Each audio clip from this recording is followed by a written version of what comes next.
بسم اللہ الرحمن الرحیم۔ بہت سے فتنے ایسے ہیں کہ جو انتہائی امت کے لیے خطرناک ہیں اور شدید ترین ہیں، لیکن ان کے خلاف کوئی بولتا دکھائی نہیں دیتا، الا کہ کچھ علماء ہیں کہ وہ بالکل تھوڑے ہیں، وہی بولتے ہیں، باقی جو ہیں وہ خاموشی کے ساتھ لگے ہوئے ہیں، انہیں کوئی پرواہ نہیں ہے۔ حالانکہ وہ فتنہ ایسا، کچھ چیزیں جان لیوا ہوتی ہیں، وہ ایمان لیوا ہے، لوگوں کے ایمان کو ضائع کر رہا ہے، لوگوں کے اندر الحاد اور لبرلزم، سیکولرزم، لادینیت، نیچریت کے جراثیم ہے نا، جتنے اس نے پھیلائے ہیں، اس فتنے نے اتنا کسی نے نہیں پھیلایا۔ لیکن یہ وہ گنگا ہے بہتی جس پہ سارے ہاتھ دھو رہے ہیں، جس پر سارے ہی ہاتھ دھو رہے ہیں، سارے اسے وضو کر چکے ہیں، سارے اس سے اپنا غسل کر چکے ہیں۔ اللہ تبارک و تعالی ہمیں سمجھنے کی توفیق عطا فرمائے۔ وہ فتنہ ہے کیا، وہ ذرا غور کریں آپ بھی۔ یہ دنیا اخبار پاکستان میں لاہور میں طبع ہوا تھا، دنیا اخبار 13 اپریل 2013 بروز منگل کو۔ اس میں لارڈ میکالے کا بیان طبع ہوا کہ لارڈ میکالے کہتا ہے کہ یہ یہاں ہندوستان آیا تو 4 سال پورے یہاں رہا، اس نے یہاں کے زمینی حقائق دیکھے اور جو حالات تھے وہ سارے کے سارے اس سے آگاہی حاصل کی۔ اس نے یہاں سے جا کر کے انہیں بتایا، اس نے کہا کہ وہاں پہ جو نظام ہے، اس نے کہا کہ 4 سالوں میں مجھے ایک بھی بندہ نہ بھکاری دکھائی دیا ہے اور نہ ہی مجھے کوئی ایک بندہ چور دکھائی دیا ہے، یعنی وہاں پہ چور بھی نہیں ہے اور بھکاری بھی نہیں ہے۔ یہ ساری برکت تھی بحمد اللہ تعالی مدارس دینیہ کے فیض کی، کہ مدارس دینیہ میں کہیں بھی جو فیض پانے والے علماء تھے ان کی تربیت ایسی تھی عامت الناس کو، اور اس وقت چونکہ حکمران بھی ہمارے دیندار تھے، تو وہ لارڈ میکالے جو ہے وہ یہاں سے دفع ہوا، جب واپس گیا 4 سال پورے کر کے، تو یہ اخبار دنیا جو ہے نا اس کو نکال کے، اب نیٹ کا زمانہ ہے بھائی، 1 منٹ میں نکل آئے گا، وہ نکال کے آپ دیکھیں۔ اس نے وہ جب یہاں سے گیا تو اس نے پورے برطانیہ کے لوگوں کے سامنے کھڑے ہو کے کہا اپنی پارلیمنٹ میں، اس نے کہا کہ میں جو سروے کر کے آیا ہوں 4 سال پورے میں نے ایک چور نہیں دیکھا اور ایک بھکاری نہیں دیکھا۔ تو اس نے کہا کہ مزید اس نے تبصرہ کرتے ہوئے یہ کہا کہ اس نے کہا کہ جو قوم وہاں کی ہے ان کو آپ گولے بارود اور پستول سے کبھی بھی نہیں ہرا سکتے۔ اس نے کہا ان کو، پھر لوگوں نے پوچھا کہ پھر تو نے کیا سوچا ان کو کیسے ہرایا جائے؟ اس نے کہا صرف 2 چیزیں ان کی لے لیں، اپنی دے دیں، 2 چیزیں ان کی لے لیں، اپنی لے لیں۔ اس نے کہا کیا کیا؟ اس نے کہا ایک تعلیم ان کی لے لیں دین والی، اس سے ہٹا دیں، اور دوسرا تہذیب لے لیں، کیونکہ جب تک یہ مسلمان تعلیم ان کی واہی والی ہوگی اور تہذیب ان کی مصطفیٰ کریم علیہ السلام کی تہذیب تسنن ہوگی، تب تک تم انہیں نہیں ہرا سکتے۔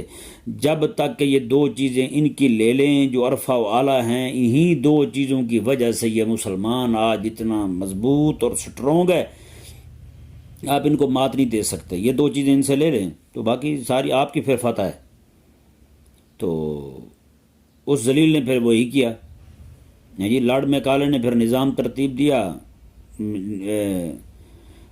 میکالی نظام تعلیم جو اس نے ترتیب دیا، پھر یہاں پر وہ اس نے پھر سر سید کو تیار کیا، وہاں سے اپنے ہاں پڑھا کر کے یہاں ہندوستان میں اسے متعارف کروایا اسے، یہاں آ کر کے اس نے پھر اپنا نظام شروع کیا۔ یہاں لوگ جو ہیں انہوں نے پھر کہنا شروع کیا کہ یہ اعلیٰ تعلیم ہے، نعوذ باللہ من ذالک، قرآن حدیث کی تعلیم کو بوسیدہ تعلیم کہا جانے لگا۔ پھر آہستہ آہستہ نعوذ باللہ من ذالک، پہلی تو بات یہی ہے کہ یہ کہنا ہی کفر ہے، بندہ کافر ہو جاتا ہے جو کہے جی قرآن پاک فلاں نے گھر میں پڑھا اور اعلیٰ تعلیم کے لیے انگلستان چلا گیا۔ نعوذ باللہ، قرآن سے اعلیٰ کیا ہے؟ قرآن سے اعلیٰ کیا ہے؟ حضور کے فرمان سے اعلیٰ کیا ہے؟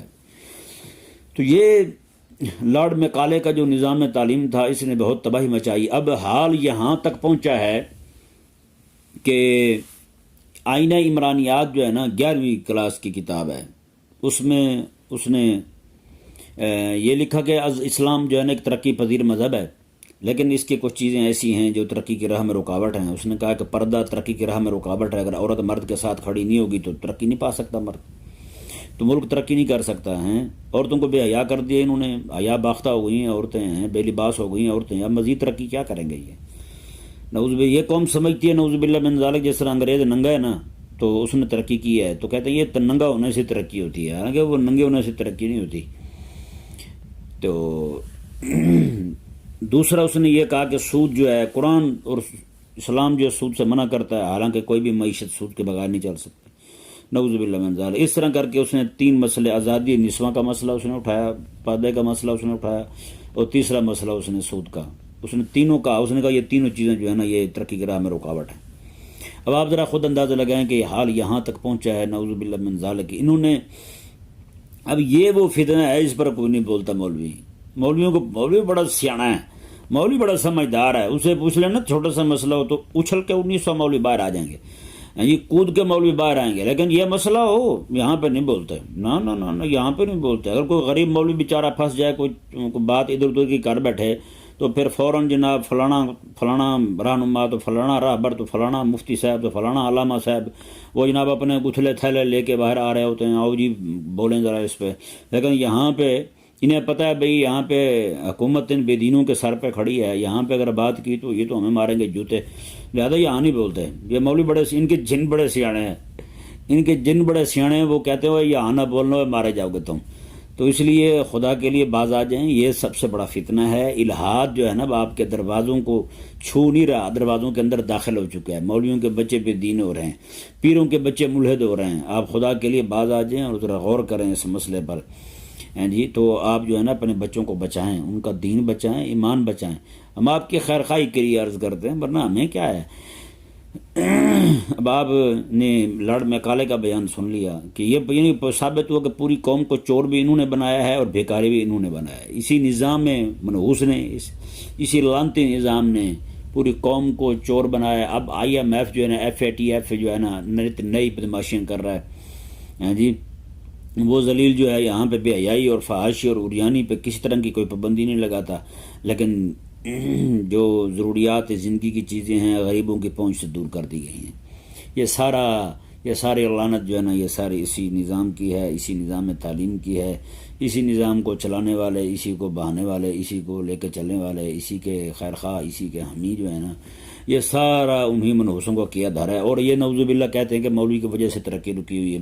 بندہ پوچھے آج تک بتائیں کون سے ایسے شیخ الحدیث ہیں جو پاکستان میں حکمران لگے ہوں، جو کسی فوج کے سربراہ لگے ہوں، کوئی مفتی صاحب ہوں، کوئی لگے ہوں، کوئی شیخ الحدیث ہوں، کوئی شیخ التفسیر ہوں جی، کوئی حضرت اقدس کوئی لگے ہوں تو بتائیں ہمیں بھی جی. کوئی پولیس کا افسر لگا ہو، کوئی شیخ الحدیث ہو، مدرسے کا جامعہ کا کوئی لگا ہو تو بتائیں ہمیں بھی، تاکہ ہم بھی مانیں آپ کی بات کو.